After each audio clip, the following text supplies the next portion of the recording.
Buenos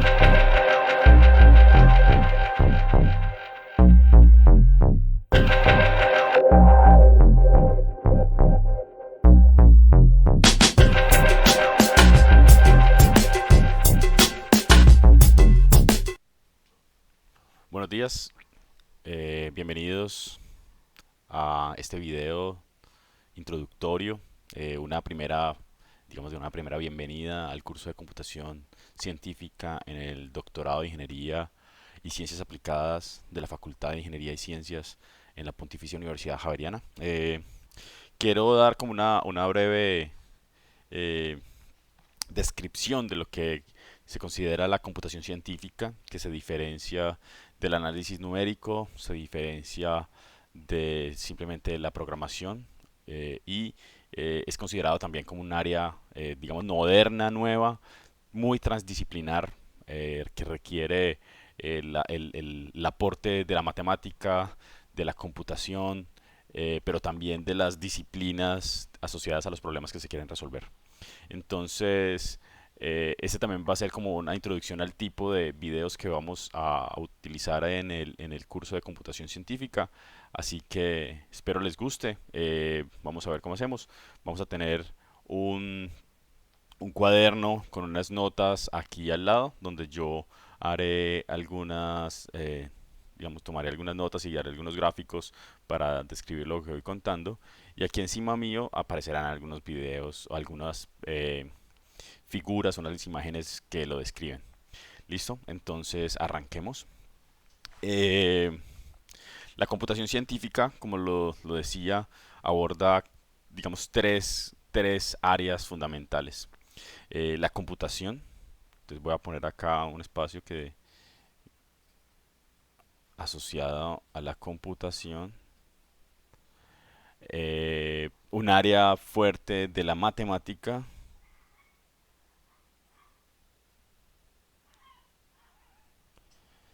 y un área importante asociada a el problema que se quiera relacionar. Entonces, digamos, eh, no sé si ponemos problema o contexto, podría ser más bien el contexto del problema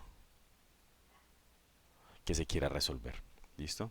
Entonces, digamos que cada una de estas áreas aquí en el problema puede ser tan amplio como se quiera. Abarca un conjunto de, eh, digamos, voy a hacer como un círculo que describa el área que está relacionada. Matemática es muy amplia, así que lo haré muy grande. Y en el contexto problema, pues habrá otra área importante asociada a este. Listo, entonces digamos que tenemos tres círculos, cada una describiendo el área que corresponde. La computación podría ser considerada también un área de la matemática, pero digamos que vamos a dejarla afuera, a dejarla independiente. Muy bien. Entonces, vamos a arrancar por el contexto, el problema, la disciplina también podría ser, ¿cierto? Del, de lo que se quiera describir. Muy bien, entonces, eh, pues hoy estamos viviendo cantidad de situaciones problemáticas asociadas al COVID. Entonces, y hemos visto como científicos de todo el mundo están tratando de dilucidar el número de infectados eh, para poder pronosticar el uso de unidades de cuidados intensivos, por ejemplo, o tratar de modelar los efectos del COVID en en las economías de las distintas naciones. Entonces uno podría, por ejemplo, iniciar con unas disciplinas asociadas a las ciencias humanas y sociales. Y aquí podríamos tener, por ejemplo, la psicología o la sociología o incluso la antropología o la economía, ¿cierto? Entonces digamos que uno podría tener acá problemas de distinta índole, problemas asociados a distintas problemáticas sociales, humanas, económicas, que está muy asociado a lo social. También tenemos las ciencias naturales, y en las ciencias naturales pues contamos con la física. Entonces podríamos tener problemas eh, de carácter mecánico, de carácter de dinámica, de dinámica de sistemas, pero también podríamos tener problemas químicos, podríamos tener problemas biológicos, podríamos tener problemas asociados a los planetas, entonces astronomía. Podríamos tener problemas asociados a los suelos, al desplazamiento tectónico, al, al cambio climático, ¿sí? Entonces aquí tendríamos a geología. Muy bien. Entonces digamos que eso determina ciertos nombres en computación científica. Entonces podríamos tener física computacional, química computacional, biología computacional, astronomía computacional, e incluso también en las humanidades, ¿no? Hay economía computacional. Y son todos estos métodos entonces para poder resolver este tipo de problemas en estos ámbitos específicos. Eh, Voy a atreverme aquí a plantear otro contexto que yo podría llamarlo como contexto eh, artificial o tecnológico,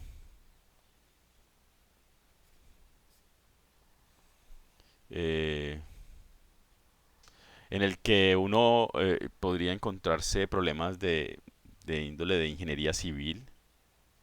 ¿Sí? Aquí estarían las ingenierías, las estructuras civiles, entonces cómo modelar la dinámica estructural de un edificio, de un rascacielos o de un puente. Y entonces uno debe pensar muy bien los modelos mecánicos de resistencia de materiales que allí implican. O dispositivos electrónicos, o problemas eléctricos y electrónicos. Eh, También podríamos tener problemas mecánicos.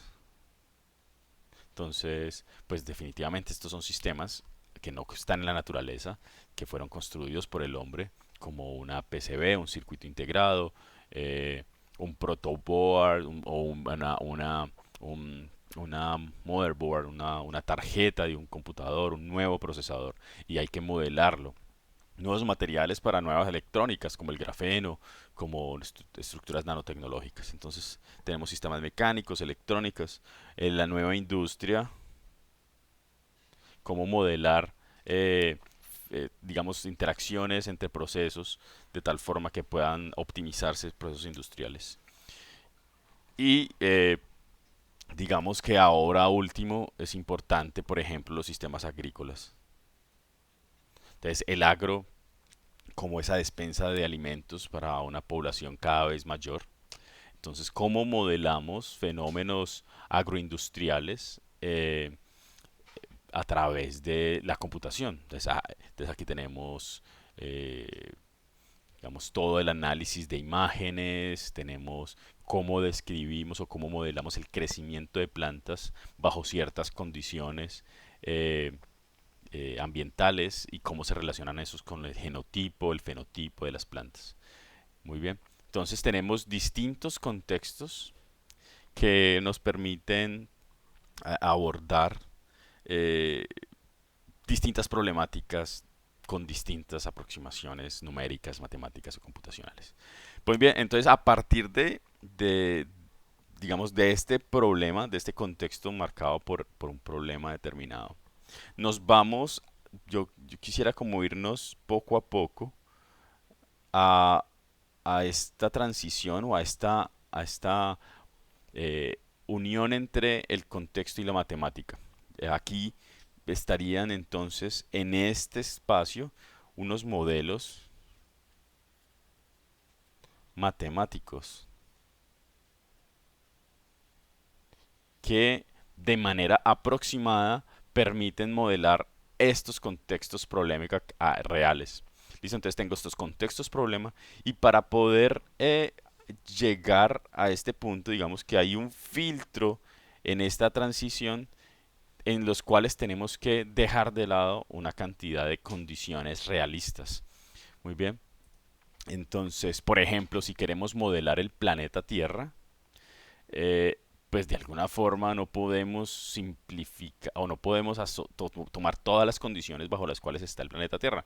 Debemos asociar este planeta Tierra a una estructura un poco más simplificada. Entonces podríamos decir que el planeta Tierra es una esfera. Y esa esfera, sobre esa esfera entonces analizamos esa, y digamos poco a poco podremos ir complejizando esa esfera. Aproximaciones hay de todos los tipos.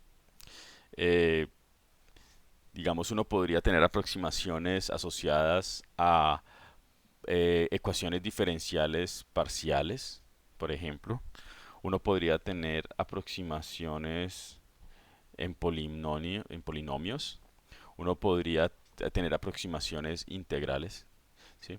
Muy bien, entonces digamos que esta transición nos dice, tenemos que coger un contexto, un problema, simplificarlo, describirlo a través de un modelo matemático un poco más simplificado e irlo complejizando si es que no hay la suficiente, eh, digamos, certeza o los resultados no se acercan a la realidad.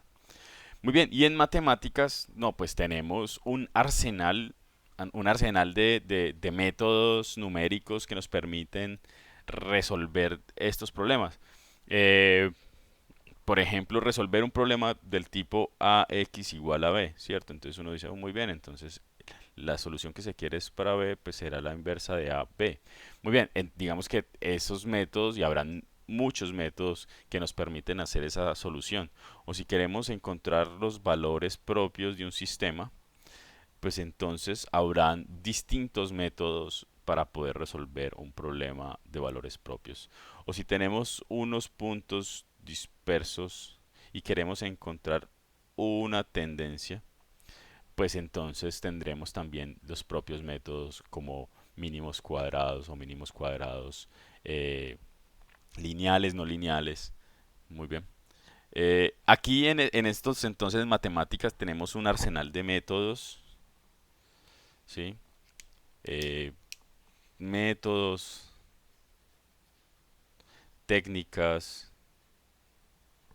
tenemos herramientas,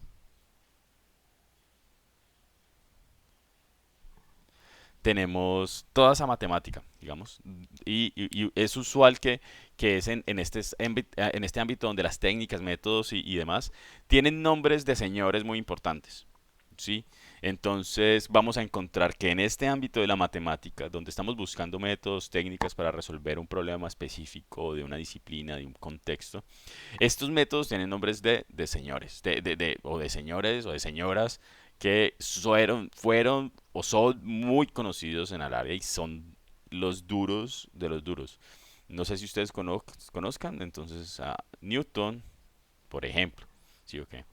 De Newton, Euler, un tipo Gauss, por ejemplo, o Runge y Kuta, por ejemplo, Runge Kuta, Galerkin, Rapson, por ejemplo, Richardson, y así sucesivamente. Entonces, digamos, los métodos que tenemos acá usualmente están asociados a nombres de personas usualmente de hace varios siglos o de hace varias décadas o que todavía siguen ahí trabajando en temas. Todavía tenemos, por ejemplo, a Duiches, que trabaja en Webelets, es una profesora de Duke, o tenemos otros profesores en Trefeten, en otros lugares del mundo también trabajando en temas de estos. Muy bien. Eh, Sobolev, Riemann, Laplace. Aquí tenemos, por ejemplo, a Laplace o Fourier, ¿cierto? Tenemos muchísimos. Aquí tenemos una cantidad de señores o señoras y unos nombres gigantes. Muy bien. Estos matemáticos, digamos, esta área de la matemática, podría trabajar tranquilamente en el papel. ¿Sí o qué? Tenemos, los matemáticos pueden trabajar en el papel. No necesitan un computador para validar o para verificar que sus planteamientos son correctos. Ellos trabajan abstractamente en su cabeza, en los procesos más complejos que la humanidad yo creo que puede pensarse.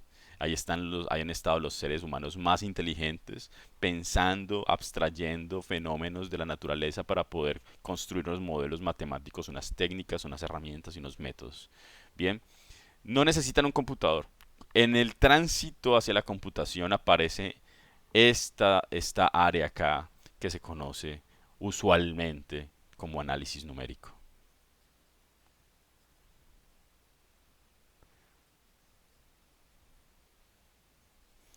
¿Sí? Entonces, en esta subárea, digamos, transición entre la matemática, esta matemática gigante, monstruosa, animal, una cosa gigante, con unos durísimos que han trabajado ahí.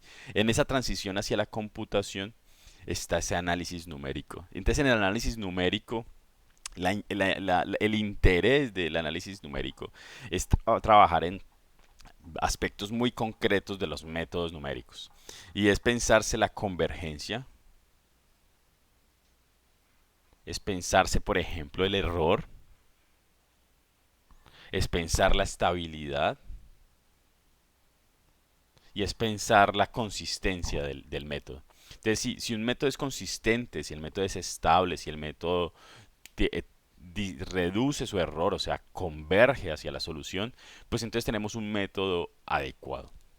Pero para eso no se necesita computadores, para eso se puede hacer en papel, se puede hacer en abstracto. Muy bien.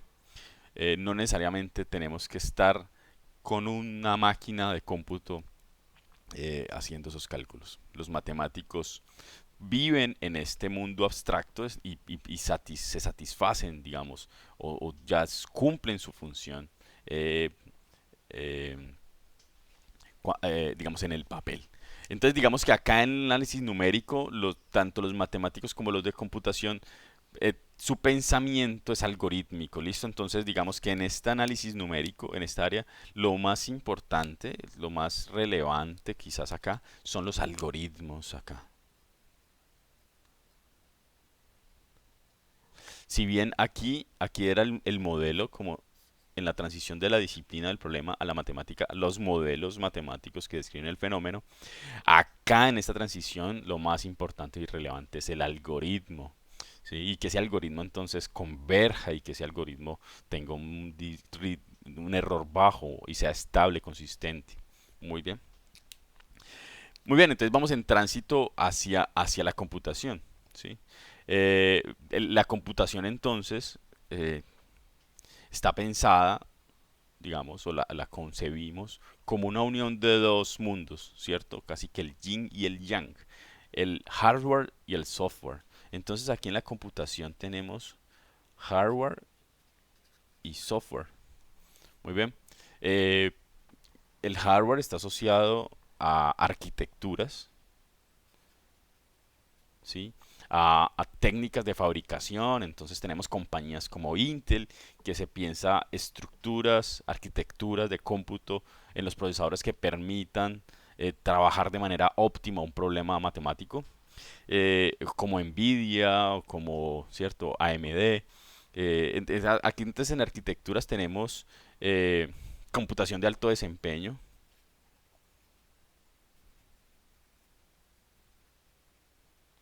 tenemos clusters, Eh, bueno, podemos trabajar en cómputo basado basado en CPUs o en GPUs, ¿sí? En unidades de procesamiento de cómputo, unidades de procesamiento gráfico. eh, entonces ahí tenemos, podemos trabajar con sistemas embebidos, no sé, como una Raspberry para hacer algún método y verificar que funciona adecuadamente.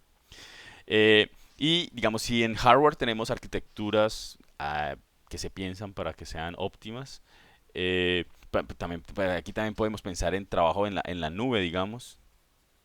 Entonces, cloud computing, lo que se está haciendo en Amazon o en Microsoft o lo que sea con sus plataformas de software en la nube.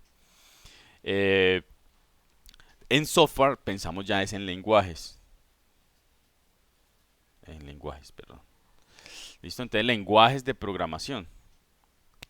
Muy bien. Y, y ahí hay una cantidad de lenguajes que para todos los gustos, digamos, para todos los gustos. Eh, Uno de los software iniciales en esto de análisis numérico fue Fortran, y hay profesores que aún siguen utilizando Fortran, hay ingenieros que siguen utilizando Fortran. Usualmente los códigos más antiguos vienen desarrollados en Fortran y pues todavía se sigue utilizando entonces. Pero eh, digamos que ya hay un ambiente, digamos, todo un eh, ambiente de desarrollo, todo un ecosistema de lenguajes de programación con distintas características, y tendremos tiempo para hablar de ellas, que permiten entonces a un científico de la computación trabajar con distintas herramientas.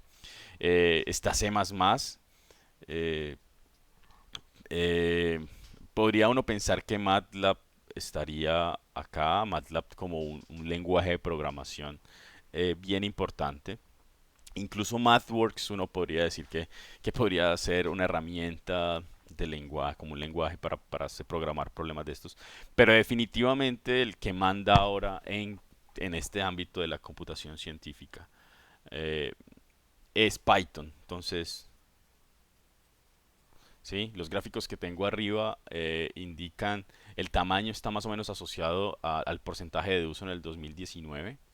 Python barre es el que más se usa en ingeniería de software, pero en computación científica definitivamente Python por las bondades que tiene, que es open, que tiene una gran cantidad de personas trabajando en distintas librerías, termina siendo el más poderoso.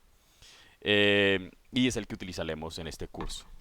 Quizás algunas veces utilizaremos MATLAB, pero definitivamente Python es el que es. Muy bien, entonces tenemos el tránsito entonces hacia los algoritmos y la implementación de esos algoritmos de manera adecuada eh, en lenguajes de programación soportados en un hardware adecuado hace parte entonces de la computación científica. Muy bien. Entonces, y también digamos el tránsito entre el lenguaje y las arquitecturas, ¿no? Por ejemplo, si uno va a utilizar arquitecturas paralelas, entonces uno tiene que utilizar MPI o CUDA, que son librerías que permiten hacer un uso adecuado de este hardware.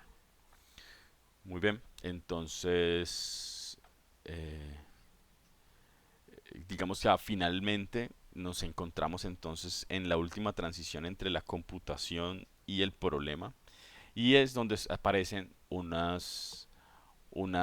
digamos, unas herramientas mucho más ya estables y que tienen usualmente una gran aplicación comercial, industrial, que son los simuladores. ¿Sí? La simulación o las herramientas son herramientas, también hardware, para software, que digamos que nos permiten hacer un modelado mucho más realista de las estructuras, de los problemas que tenemos entre manos. Ya estas herramientas ya han pasado por este ciclo de trabajo, ya han sido modelados los fenómenos, ya se tienen estructuras matemáticas dentro de esos entornos de simulación, eh, ya se ha hecho uso de un conjunto muy grande de métodos matemáticos, de técnicas matemáticas que les han permitido a estas compañías desarrollar unos algoritmos ya muy estables, muy bien pensados, y montados sobre unas hardware, unas arquitecturas de hardware y unos paquetes, unos lenguajes también que optimizan muchos procesos. Perdón, son herramientas generalistas, son herramientas muy amplias y que definitivamente han hecho, digamos que han contribuido enormemente al desarrollo de la industria. Eh, digamos que entonces ahí vamos terminando porque entonces ya la computación llega a un entorno de simulación donde debemos entonces verificar que los resultados de esa simulación concuerden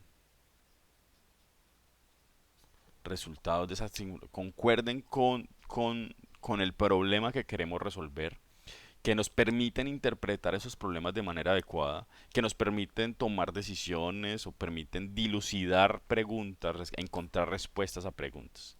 Este es entonces el escenario, digamos, digamos la interrelación entre distintas áreas que se conjugan en computación científica y que poco a poco iremos